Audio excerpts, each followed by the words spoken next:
সোনার বাংলায় মুজিব পথের ঠাঁই নাই। আমার সোনার বাংলায় একটি পথের খালেদা জিয়া দেশ করেছেন শহীদ জিয়া। লড়াই করে বাঁচতে চাই, এই লড়াইয়ে জিততে হবে। যুবলীগ গেলি কই, যুবলীগ গেলি কই, আমার সোনার বাংলায় যুবলীগের ঠাঁই নাই। আওয়ামী লীগের ঠাঁই নাই। আমার সোনার বাংলায় আমার সোনার বাংলায় আওয়ামী লীগের ঠাঁই নাই। আওয়ামী লীগের ঠাঁই নাই। আমার সোনার বাংলায় গলিতে গলিতে লোক সেট করা আছে। আমরা যুবলীগের মতো ব্যাড পলিটিক্স করব না। মানুষের কোন প্রকার কোনো অসুবিধা হয় এরকম কোনো আচরণ করব না।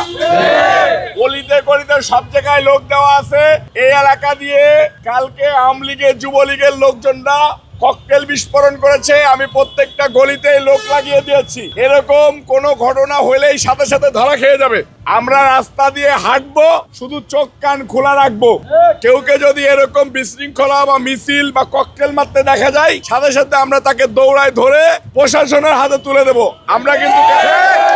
আমরা কিন্তু কারো গায়ে হাত দিব না, এই কথাটা মাথায় রাখবেন। ঢাকা মহানগর দক্ষিণ যুব দল সর্বদা সকল সন্ত্রাসীদের বিপক্ষে নিজের জীবন দিতে প্রস্তুত থাকে, বুকে তাজা রক্ত ঢেলে দিতে প্রস্তুত থাকে।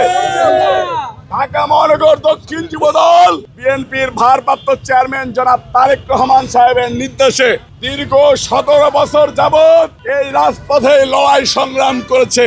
ঢাকা মহানগর দক্ষিণ যুব দলের অপোজিশন হিসেবে ফাইট করেছে আওয়ামী লীগের সাথে পুলিশও, বিজিবি, ডিবি, র্যাব, তাদেরকেও প্রতিহত করে ঢাকা মহানগর দক্ষিণ যুব দল তারেক রহমান সাহেবের আস্থা অর্জন করেছে এবং তারেক রহমান সাহেবকে আন্দোলন উপহার দিয়েছে। স্বৈরাচার হাসিনার বিদায় হয়েছে বাংলাদেশ থেকে আপনাদের আন্দোলনের মধ্য দিয়ে। 4 আগস্ট আপনারাই ঢাকা মহানগর দক্ষিণ যুব দল এই যে শাহবাগ মোড়, এই শাহবাগ মোড়ে সকালবেলা হাজার হাজার নেতা কর্মী নিয়ে আমার নেতৃত্বে এবং গাফফারের নেতৃত্বে উপস্থিত হয়েছিলেন। আজকেও যখন বাংলাদেশকে নিয়ে ষড়যন্ত্র করা হচ্ছে, তখন ঢাকা মহানগর দক্ষিণ যুব দল এই রাত 11টা বাজেও ঘরে বসে নেই, ঘরে বসে থাকতে পারে না। দেশের প্রয়োজনে, জাতির প্রয়োজনে ঢাকা মহানগর দক্ষিণ যুব দল অতীতের ন্যায় নিজের জীবনকে উৎসর্গ করবে ইনশাআল্লাহ।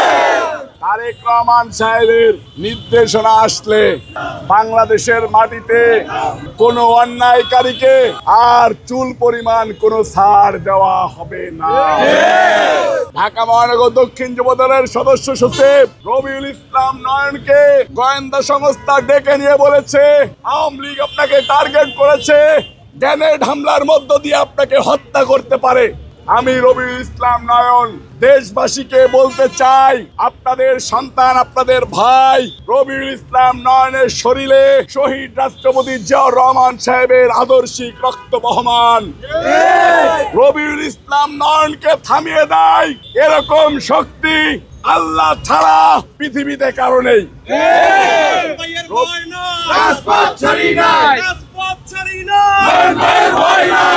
রবিউল ইসলাম নয়ন শুধু বিএনপির ভারপ্রাপ্ত চেয়ারম্যান জনাব তারেক রহমান এবং যুবদলের সভাপতি আব্দুল মুনায়েম মুন্না, সাধারণ সম্পাদক নুরুল ইসলাম নয়নের নির্দেশনাই চলে। রবিউল ইসলাম নয়নকে ভয় দেখিয়ে দমানো যায় না, রবিউল ইসলাম নয়নকে গুলি করে দমানো যায় না, রবিউল ইসলাম নয়নের শরীরে গ্রেনেড হামলা করে থামানো যায় না। সকলকে ধন্যবাদ জানাচ্ছি, মাঠে থাকার আহ্বান জানাচ্ছি। আমরা স্লোগান দিতাম, বাঁশের লাঠি তৈরি করো, হাসিনাকে বিদায় করো, ফ্যাসিবাদকে বিদায় করো। এবার আপনাদেরকে বলে দিচ্ছি, বাঁশের লাঠি তৈরি করো, আবার এই মুজিববাদ বাংলাদেশের ষড়যন্ত্রকারীদেরকে প্রতিহত করো। সকলকে ধন্যবাদ জানিয়ে আজকের সবাই এখানে ঘোষণা করছি।